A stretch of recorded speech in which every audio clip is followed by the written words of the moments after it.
Hi, friends. Today's pose is Urdhva Mukha Svanasana, or upward facing dog pose. I'm Christiana, creator of Christiana's Yoga.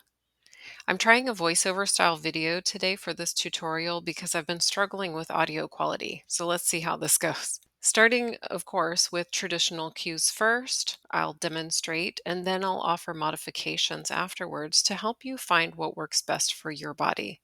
You may wish to have a towel handy to practice one of the modifications in this video. But before practicing this pose, make sure you warm up your entire body, but especially focusing on your wrists, your shoulders, and your spine, because this is a back bend. So let's get started.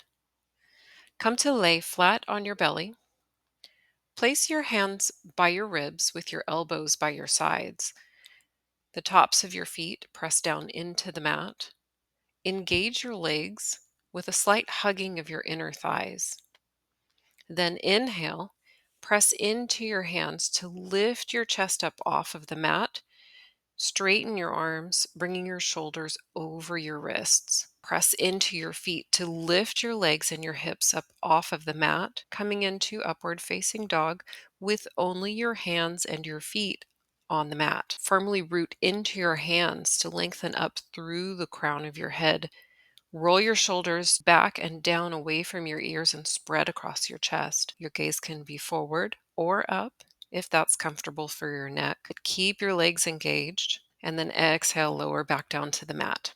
In a class setting and with practice, these movements within the pose will become more fluid. An modification that I can offer you is that if your wrists get sensitive, you can place a folded towel underneath the heel of your hands. So let's give that a try. Fold your towel and place it towards the top of the mat where your hands go. Place the heels of your hands on the single folded edge of the towel. Now lay flat on your belly with your hands by your ribs and your elbows by your sides. Again, tops of your feet press down into the mat. Engage your legs, slightly hugging your inner thighs together. Inhale, press into your hands, lift your chest up, shoulders over your wrists, fingertips gently grip the mat. Press into your feet to lift your legs and your hips up off of the mat. Again, roll your shoulders back and down away from your ears, spread across your chest, gaze forward or up if that's comfortable for your neck, and keep your legs engaged. And then exhale, release. Lower back down to the mat. Another adjustment you can try is to keep your toes tucked, but keep in mind that this modification can create discomfort in the low back for some people. So really listen to your body and choose what works best for you. So come back to lie on your belly. Place your hands by your ribs, again, elbows by your sides. This time, instead, tuck your toes. Engage your legs, hugging your inner thighs in towards each other. Inhale, press into your hands to lift your chest, straightening your arms, bringing your shoulders over your wrists. Root firmly into your hands and your feet. Keep your legs engaged. Spread across your collarbone, gaze forward or up. Now, option to come out of this by either dropping your knees and then sending your hips back to child's pose, or you can lower all the way back down to the mat again. Those are really the only modifications that I'm familiar with in upward facing dog. The other options are if you prefer not to practice this pose, you can choose alternate poses such as baby cobra or full cobra. A special note I would like to add is in the full expression of this pose, the wrists should be directly underneath the shoulders, and that can be determined by how you move into this pose. If your wrists are too far forward, you may feel more pressure in your low back, and if they are closer towards your feet or behind your shoulders, it increases the angle of your wrists, which may be uncomfortable. So, a good guideline is to keep your wrists directly below your shoulders. But because of this, I think it's important to demonstrate transitions into it because you will most often see in yoga classes moving into up dog from plank pose through chaturanga. So let's give that a try. Starting in plank pose with your wrists below your shoulders and your toes tucked. Come forward onto your tippy toes as you inhale to bring your shoulders forward of your wrists.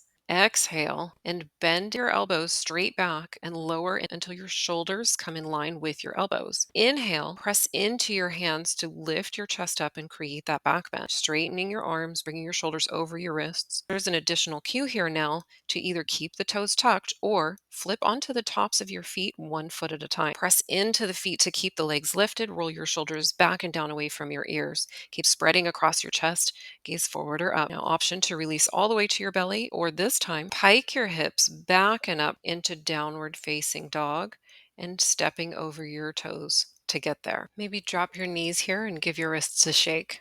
Another way to do this is to move through a modified chaturanga. So we'll give that a try now too. From table with your knees below your hips and your wrists below your shoulders, your pelvis neutral. Inhale, shift your shoulders forward so they come out past your wrists. Engage your legs, hug your belly in, and then exhale as you bend your elbows straight back. Lower all the way down to the mat, and then come up into upward facing dog. The cues stay the same. So inhale, press into your hands to lift your chest. Keep your legs engaged and lifted. And then exhale as you lower all the way back down to your belly. Now, if you've practiced this with me, then I would like for you to lay flat on your mat and make a little pillow with your hands for your head to rest on. And then just gently wiggle your hips from side to side. We've done this back bend a few times, so we might have built up a little tension in our back, so we want to release that. And then after you've done that a few times, then press into your hands to send your hips back towards your heels, coming into a child's pose for a moment before sitting back up. I want to thank you for taking the time to watch this video. I really hope that it helped you to find your upward facing dog pose and how you like to practice it. And if you would like to see some videos explaining transitions or going deeper into the transitions in and out of poses, please let me know in the comments. I'd love to hear if that's something that you would like to see.